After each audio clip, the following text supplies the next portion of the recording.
We are loving my veteran, and this is walking in my shoes. I'm gonna give everybody a few minutes to get here. I'm luckily at my mom's. Yay, makes me so excited. Um, I'm at my mom's, and she'll be coming out in a minute, so I can tell her where her coffee is. But I just wanted to say good morning. Again, thanks everybody for joining us this morning. Um, this is such a needed series here that we're working on, and when we talk about how to gain control of our life back. PTSD is this ugly little critter who just sneaks into our house, kind of like a mouse, and then before long we have a whole colony of mice living in our house, and that's what kind of happens to us with PTSD. It just sneaks in from nowhere, and the next thing we know, it controls everything. And trying to gain that control back is tough and it's hard, and we lose ourself along the way. Um, it is very difficult when we find that we are losing ourselves. I know for me personally, not in this relationship, but in my past relationship, um, I lost who I was. And that was a big deal to feel that loss of who I was. And so what happened was I became bitter and resentful and angry, and I couldn't see past my own anger to to move on. And it took me a very long time to get past that anger and that resentment to find the way to be able to move on. And that's what we're here today for. We're here to talk about encouragement and how to take your life and your relationship back. You know, when we talk about PTSD, it kind of overwhelms us at times, and we kind of make excuses that it is there all the time, and we talk about it like it's always part of our life, and it is. It goes on in the background, but there are moments in our life that are not consumed by PTSD, and we have to kind of learn to differentiate those. And what happens is we get ourselves so caught up in the PTSD that we use that for the excuse, we use that for our crutch, we use that for everything. The first and foremost thing you have to understand about PTSD is it is their disease. As much as we want to take it from them, it is their disease. It is something that they have. Now, the illness itself, it affects everything. It affects all of us. It affects the family that lives with them. It affects their relationship with friends. It affects your relationship with your friends. It affects your relationship with your children. It affects their relationship with your children. So while PTSD is their disease, it is the family's illness. It is everybody's illness. Um, but there are some ways that you can combat this. First and foremost, you need to learn absolutely everything you can learn about PTSD. And I encourage you to use reliable sources when you're learning everything there is to know about PTSD. It is incredibly important that you learn there's a difference in combat PTSD and traumatic PTSD. And then when you compound that with traumatic brain injuries and anxieties and depression, they become a comorbidity. And so learning what you can learn and reading good resources, and I will put some resources on the page and on our website that I have found that are incredible sources for me. You also have to understand that all PTSD is not the same, and how it affects an individual is not the same. Um, I'll go back to the most relatable thing that we talk about, which is cancer. Not all cancers are the same. Not all cancers are equal. They're not all the same. They don't affect everybody in the same way. You know, somebody can get chemo and not have this happen, and that's how this works with PTSD. All PTSD is not the same, so you have to get that. You absolutely, positively need to find a support partner for you. Finding a support partner for you is hard. I think that's why, we all get in these groups, and that's how I got started in this. Is I got in a support group looking for somebody who could explain to me what was going on and have other people who were in the same situation I was in. And when we do this, I think the first thing that everybody needs to understand and get and grasp and embrace is you're here because you love them. That's why you're here. You are here because in your core, you still love them.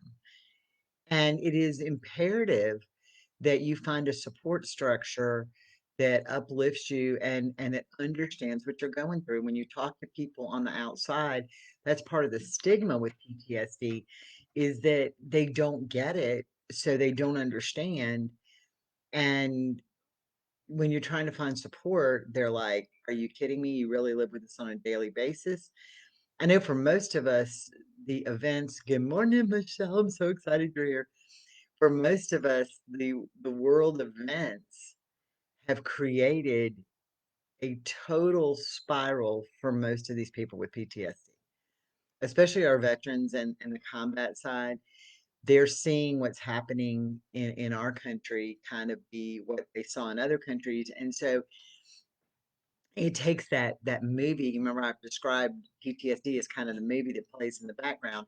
It's taken that movie and brought it to the forefront. Hang on a minute. Good morning, mother, and your coffee's on the table. And so when we go through these moments and this stuff that's playing in their mind, now this video becomes louder and more in their face. And so their triggers are bigger, and we have all these issues that are coming along. You also have to remember as we're doing this that I said a million times that it is a culmination of moments in our lives. You know, there's 24 hours in a day, which computes to 1,440 minutes, and that is 86,400 seconds in a day. And Michelle said, especially with the fires there. I mean, Damon posted a picture the other day. And the fires were coming in and it was dark and you could see the glow. And he said it reminded him of being overseas. That burning, even though it was woods burning, reminded him of being overseas and seeing the fires burning over there when he was in combat. So I think when you have to put all of this into the perspective and why we're here and what we're doing. And now we're moving forward with gaining control of our life. Yesterday, I posted to the page. I will try to get them on the website. I'm traveling today. So if I don't get them on there tonight, I will get them on the website itself. Um, there's kind of like I kind of like did like a workbook kind of thing that goes with this. It's kind of for you and for you to do some soul searching. And because remember, it's not the same for them, so it's all not the same for us either. Um, so it's really important that we do this. You absolutely have to make time for you as we're trying to gain control of our life back. Like I said, in my past, and my mother just walked in the room, but she would totally attest. I became this very negative, angry, hateful person because I was so busy taking care of everybody else. Children that were grown. One of them lived with us. So I had my children there. I had my ex-husband there. We had 5 dogs in the house. Um, I worked a lot. I became a training officer. Before that, I was a supervisor, and I was my job to take care of everybody, you know, dinners and meals and groceries, and I became overwhelmed, and so I became very resentful and very angry. And so I think that living with someone with PTSD, we can become very resentful and very angry. And then that resent and that anger kind of detracts from why we're here. Why are we in this relationship? Why do we love them? So we have to find that. But before you can figure that out, you have to find you. So I really want you to take and make time for you. And I know that the answers are, and I've seen it 100 times, I can't make time for me. How am I going to make time for me when I'm doing everything? Remember, there are 86,400 seconds in a day. So in this thing that I've attached, What makes you happy? And I'm not talking about what makes anybody else happy. I'm talking about what makes you happy. Not, I will be happy if I have a good relationship with my husband. I'll be happy if the fighting stops. That will all come. But what makes you happy? Happy to me is being around water. The beach is my happy place. As a child, I can remember going with my mom, and I was little, so I was probably 5, 4 or 5, and we lived in Idaho Falls, and we went to this parking lot of a grocery store, and they sold corn dogs, and we would get corn dogs, and we would go play in the park. So corn dogs, the actual concept of a corn dog, makes me happy. It reminds me of a happy place. Um, a bath is my other happy place. So I love that. So what makes you happy? Little things. Just write them down. It's going to be in the pages that I'm putting on the group in just a minute. What makes you happy? Not anybody else, you. And if that's sitting there eating ice cream out of the container, then put it on your list because we have to find the us before we can work on the rest of it. The next big step that we have to overcome, because PTSD and the negativity and the resentment and the anger and all those things that come with it make us forget why we fell in love with them in the first place. Why did you fall in love with them in the first place? What about them made you feel like they, sorry, I know my camera's a lot fuzzy today. Sorry, Leah. What made you love them in the very beginning? What was the reason that you loved them? What made you want them to be your person? Let me see if I can fix the fuzzy. So hang on a minute because Leah says it's super fuzzy. Is that any better? Not really. What made you, what made them be your person? Um, good morning. Why are they your person? What made you love them?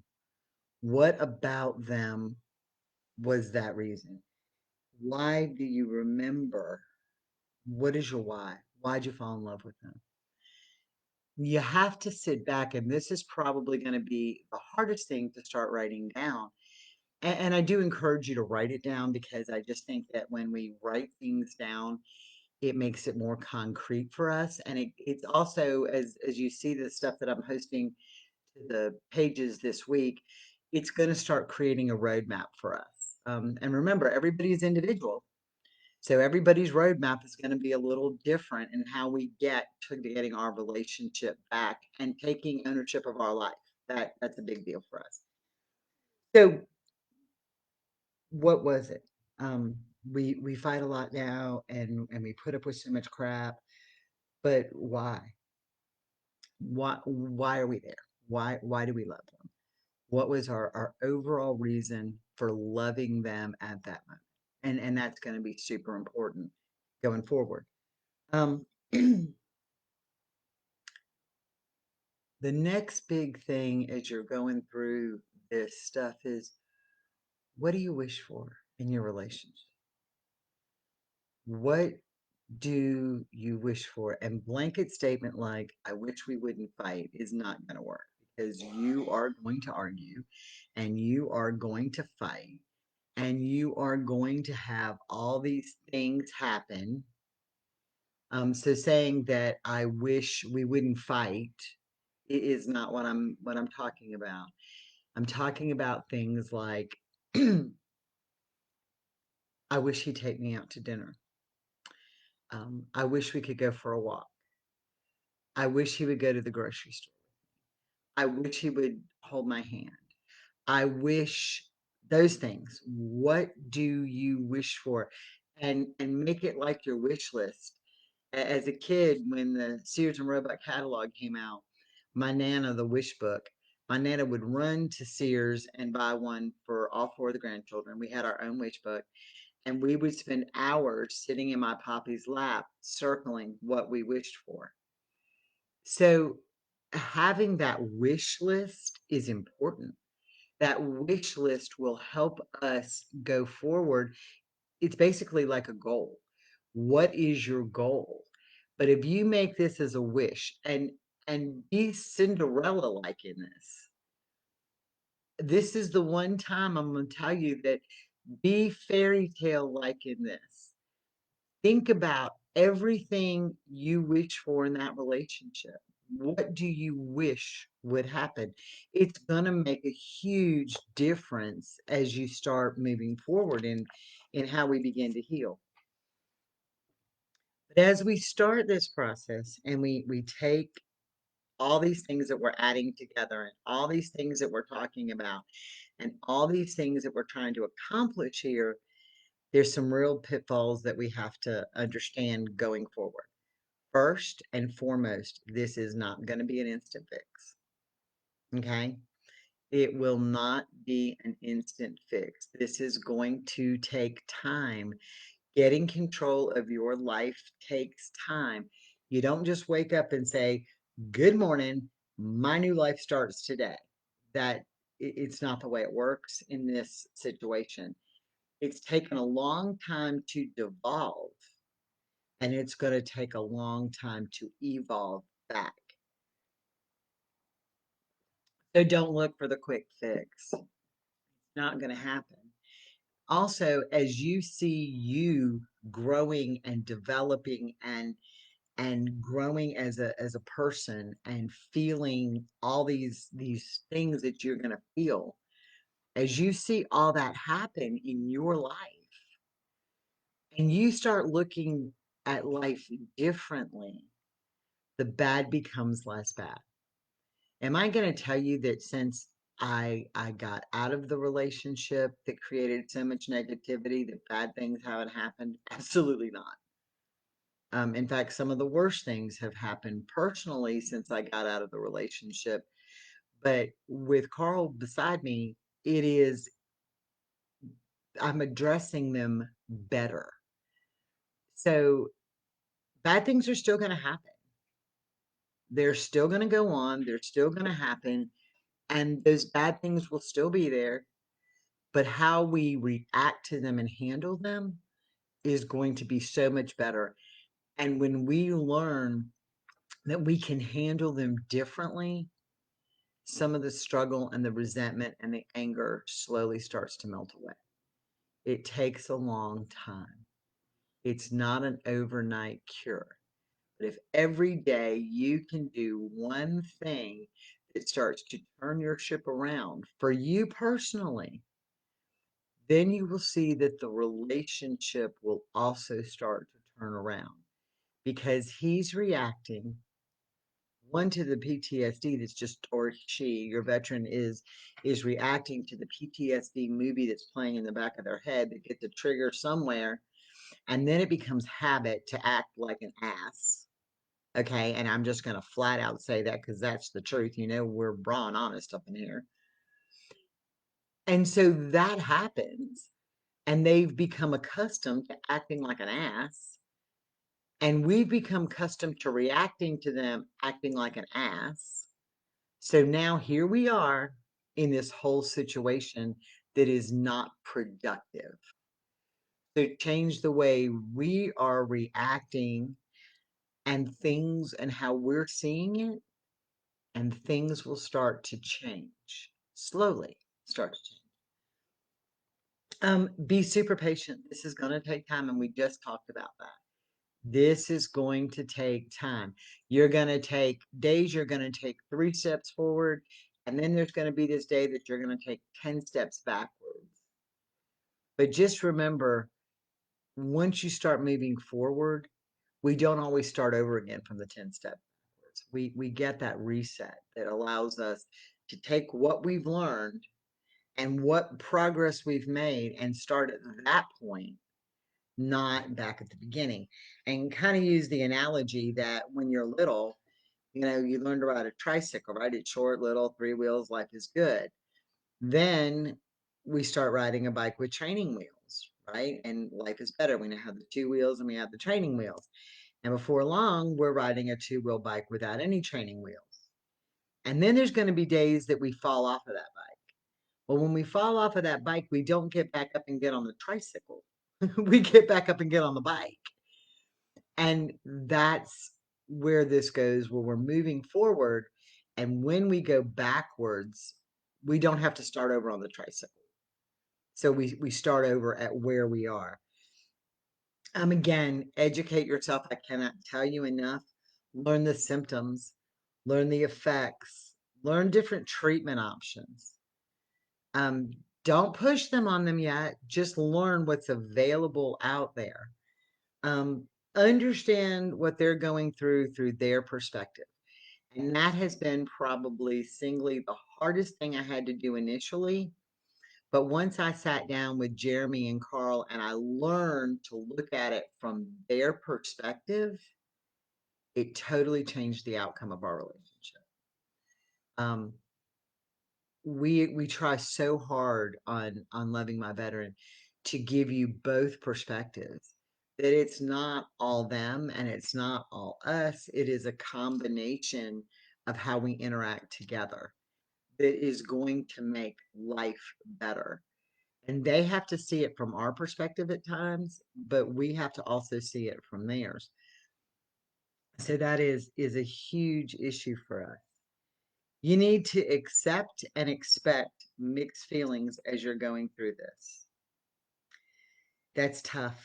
Um, you're going to get frustrated. You're going to get angry. You're going to see your victories and you're going to see your joys and you're going to see your happiness.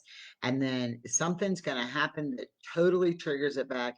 And you're going to be mad and you're going to be angry and you're going to be resentful and you're going to be like, why am I doing this? And you're going to struggle. You know, we're all at different levels and perspectives as to where we are in our relationship. For some of you, your veteran's already said, I'm done. And he wants a divorce and he wants to move out and he wants to go on, but you still love him and you want what's best for him. And now we're having this communication thing and you feel defeated and you're asking, what could I have done different and what can I do better? You didn't fail. Nobody failed at this. This just happens. So learning how to have good days is great. And when we have the bad days, it's not failure. We're not failing at this. You are not failing at this.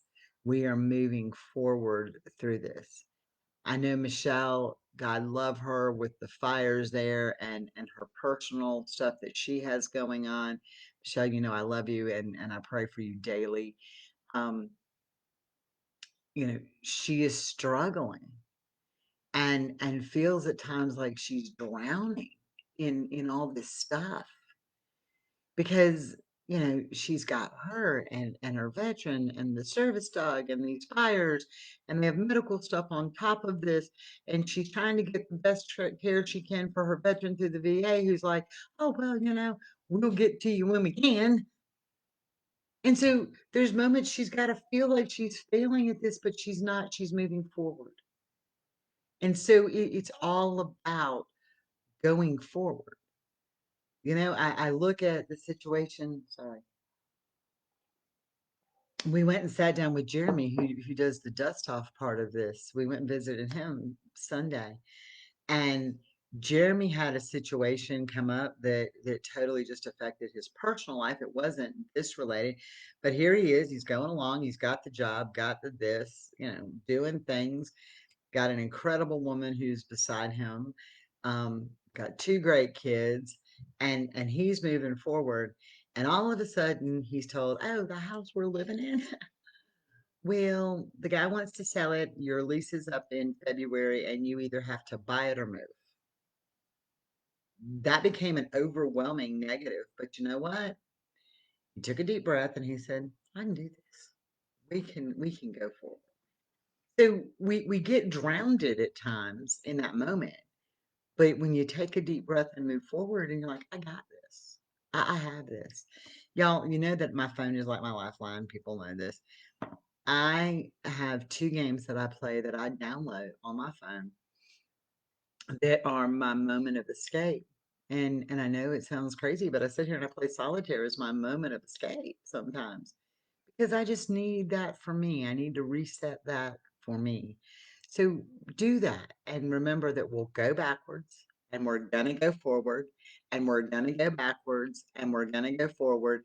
But as we start working through this roadmap of how we can encourage them, how we can get them to get the care that they need, how we can find the care. That's the tough part. You know, I read something yesterday and I almost snickered in a way, and I'm not doubting it, but it actually was on the VA website, and it says that they are the leading in treatment and research for PTSD. Now, I'm not doubting that they may be, but there are so many guys that need help and so many girls that need help and so many veterans that need help that we're taking this broad spectrum and funneling it through a tiny tunnel, and they may get the help that they need, but it may be 6 weeks down the road or 8 weeks down the road because they are just so overwhelmed, and they may know how to do it and they may be that expert, but getting there is part of the battle.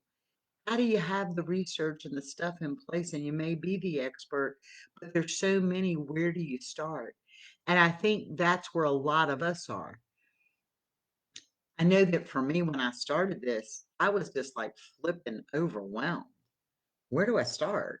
Are you kidding me? We're having dates and we're having days that we're sitting in the garage listening to music, and this loving, wonderful man is now disengaged, and um, I was a yeller, still am at times, not as much.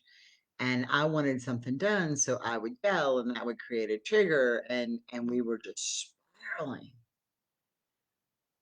And all of this stuff was so hard. And then when I did the research and I talked to people, because I ask everybody everything. Okay, you're going to get me asking everybody everything. Once I learned that my life was better for me, um, I'm sorry you're having a date. I can't take that date away from you. Can't do it. Isn't going to work. No matter how much I want to take that moment away from you, I can't do that. It's never going to go away. I can't own that. I can sit beside you and I can walk you through this, and I can be here for you, but I can't take your date away. Okay. I can't take those memories away. And for us, we feel defeated because we feel like, well, if they love me so much, how come I'm not good enough? You are good enough. You're here. That is, do you know how many are not here? You are good enough. You're here. But you can't erase those dates or those times or those moments from their head, no matter how much you want to. So it goes back to when you take care of you and you get you straight, okay, and you start working on getting you together and be better for you, then those moments when they're not as good are going to help. I'm going to touch on this real quick because I think this is super important right now as to where we are. And I'm sure it's going to take us a few minutes over, and I'm sorry.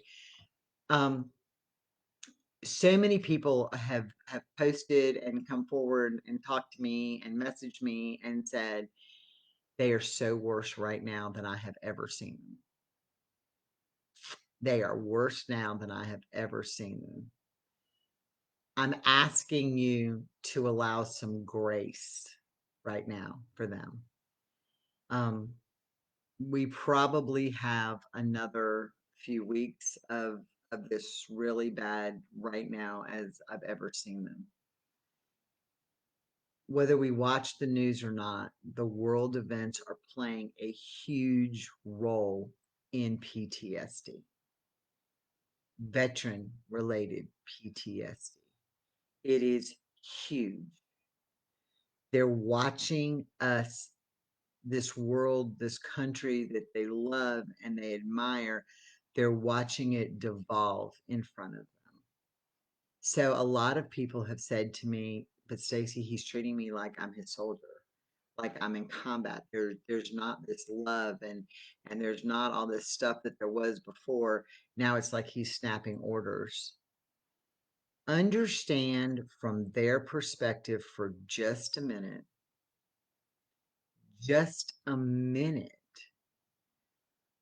I want you to understand for just a minute that they are in a combat situation in their mind. When you are trained in the military, you're told and you're trained and you're reprogrammed to get your emotion out. Do this without emotion. You have a mission. Yeah. You have a mission here. And our mission is to protect our people. So when they're snapping orders at you sometimes and wanting to know where you are and snapping at the kids and wanting to make sure the kids are where they're supposed to be, and now all of a sudden they've gotten to where the kids can't go to their friend's house and things have kind of gone on lockdown, they are protecting their area. They're watching that happen. So putting that in that perspective for a few minutes, I'm not saying it's an excuse, but I'm saying it's a reasoning. And understanding that reasoning is super important, that we understand that in their minds, that video that's been playing in the back of their mind, that PTSD thing that just keeps playing on rewind in the back of their mind, as they're seeing things happen here today in this country every day, it becomes louder and louder and louder. And they go from husband, partner to warrior. And when they do that, that changes the way that they are reacting with us. So please just remember at that state, it is not personal. It is not you. Take it in your head almost and flip it around that they're doing this because they love you and want to protect you. I'm not saying it is a reason or an excuse, but I'm saying look at it one moment from that side. Tomorrow we have a lot to talk about as we go forward into this and taking what we've done the past 2 days and putting them in this roadmap of where we've gone, because we're going to talk about some of the big pitfalls of living with PTSD and loving someone who has it, because like I said, their moments of being an ass, sometimes they become habit. But the other thing is, I'm asking you to make some changes and see how it changes your veteran, right? And go forward. But sometimes our veteran sees how we react and they throw up the I have PTSD, I'm suicidal, I'm in a bad space, leave me alone, just deal with it. And that becomes manipulation. And we have to learn to differentiate as we go forward. What are we allowing in our life and our roadmap moving forward, that is how to deal with PTSD, and then to find the way to stop the manipulation. Remember I said earlier, this is their disease. It's the illness that affects the whole family. Okay, so just keep that in mind going forward. I'm gonna get off here, make sure it's shared to both groups. I'm sorry the one yesterday didn't get shared. I'm having a little mommy time, which has been important for me and Carl to have some mom time. We're getting ready to go home today, but I'm gonna post the stuff that goes with this to the group. If you're watching this on the Facebook page and you want the Word document stuff that goes with it, please just ask to join the group and we'll get you in and you can download them, print them, read them. There's a lot more to them and a lot more in depth. It's just kind of laying out our roadmap as to where we're going as we're starting to work through this. I find that it's very effective for me to write. So I've actually even put lines in there for you to print them off and write your stuff and make your wish list. Um, Again, real quick housekeeping. Please do not forget Let's Talk on Thursday night. We're bringing veterans, spouses, partners, everybody together so we can kind of talk about both perspectives and where we are. Um, I know that later this week in the daytime, and I know it's going to be quick, but I will try to schedule it routinely from now on. We're going to do a daytime support again. Spouses and partners only. We're keeping the veterans out. It gives us a great way to talk about them when they're not there. Um, so again, that's going to be really important that we have another one of those, and we kind of need to find a date and time that works for all of us. And we may do a couple. There's some really good information that's been posted to the Facebook page about treatments and statistics. Y'all, the statistics are climbing every day. So let's work with that. Tomorrow is Wednesday. So we have our Walking in Our Shoes, and then Behind the Service podcast does their coffee conversation and collaboration at 10 a.m. Eastern Time. Join all of us there. We have such a good time there. We talk about everything. Um, it's just a great place to relax and connect with others who are going through what we're going through. I think that is all I have for today. Just keep each other uplifted. Find your support structure. Again, I will post a link to today to Let's Learning to Live. It is an absolute great resource that you can utilize. Let's is amazing, and she does a buddy up program. We're going to start a few chapters here in areas that we're in actively. So look at that support as well. And that is it for today. I'm sorry this went late. Y'all have a blessed day. We're going to get packed and get out of here. So have a wonderful day, and we will see you tomorrow.